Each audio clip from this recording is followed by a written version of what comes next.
Eh bien, salut à tous et chers on se retrouve pour les résultats de WWE SmackDown. Donc, on va commencer tout de suite par le début. Donc, le choix a commencé par l'entrée de Triple H qui a annoncé avoir viré 6 employés de la WWE pour avoir diffusé la vidéo du Big Show lundi à Raw. Comme vous l'avez vu, comme Big Show avait parlé. Et Stéphanie l'a coupé donc Triple H a viré les 6 employés qui ont diffusé la vidéo. Et il dit que Big Show est toujours viré, mais qu'il ne fera pas de commentaires sur l'attaque en justice fait par le Big Show. Donc bien sûr Big Show a porté plainte et Triple H n'avait pas de commentaires sur ça. Ensuite, Daniel Bryan interrompt Triple H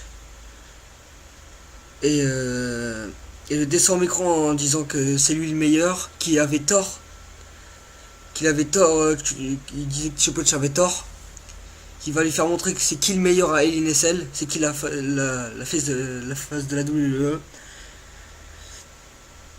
Il a décidé de lancer un match, enfin le main event quoi.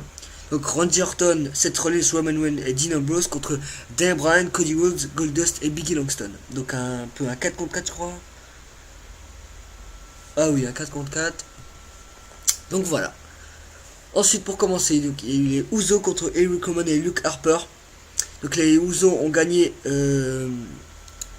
ont remporté le match. Mais The Miz était au commentaire à attaquer Bray Wyatt pour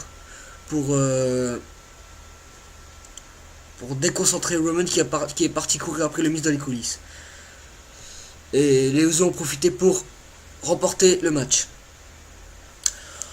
Ensuite, Edge Lee contre Nikki Bella, donc c'est Edge Lee qui a remporté le match. Ensuite, les Los Matadores contre Heath Slater et Drew McIntyre. Donc c'est les Los Matadores qui ont gagné. Ensuite, après le match, Zeb Colter intervient et annonce que Anthony Cesaro et Jack Swagger vont gagner à Hell in a Cell dans leur match, parce qu'il y a un match qui est annoncé. En coulisses, la Wyatt Family ont kidnappé The Miz et ils l'ont attaché. Donc voilà, ils ont kidnappé The Miz. Je crois qu'ils l'ont tapé et tout, voilà. On va pas...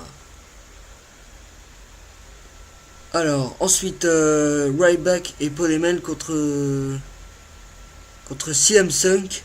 Donc CM Punk, en fait, on croit que c'était CM Punk, mais en fait, c'était un lutteur local. Un simple lutteur habillé en CM Punk que Ryback a démoli, en fait.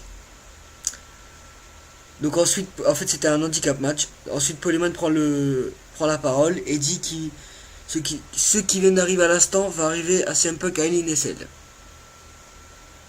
Donc bien sûr, je ne vois pas qu'est-ce que ça sert de taper de tabasser un lutteur débutant. Et je vois pas qu'est-ce que ça change en fait parce que CM Punk est plus fort que ce mec quoi.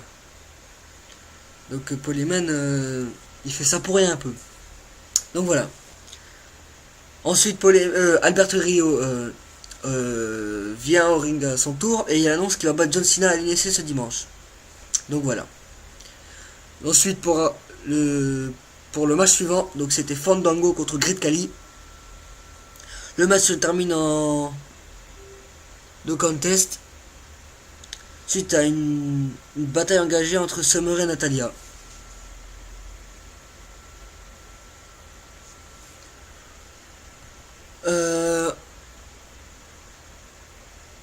Ensuite le main event, donc Daniel Bryan, Cody Rhodes, Goldust et Biggie Langston contre Randy Orton, Seth Rollins, Roman Reigns et Dean Ambrose.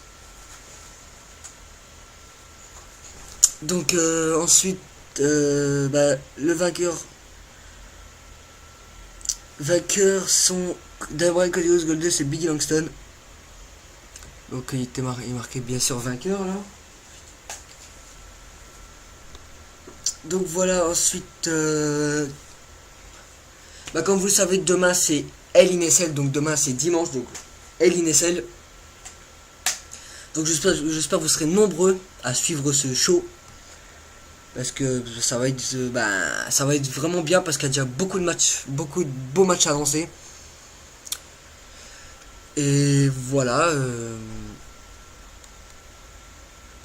Il y a aussi la sortie de WWE 2K14 qui sort normalement le 1er novembre, mais ceux qui l'achètent à Micromania, n'oubliez pas d'aller voir un ou deux jours avant le 1er novembre, par exemple le 30 ou le 31. Parce que chaque année, Micromania le met avant en fait. Donc le mettent en magasin avant.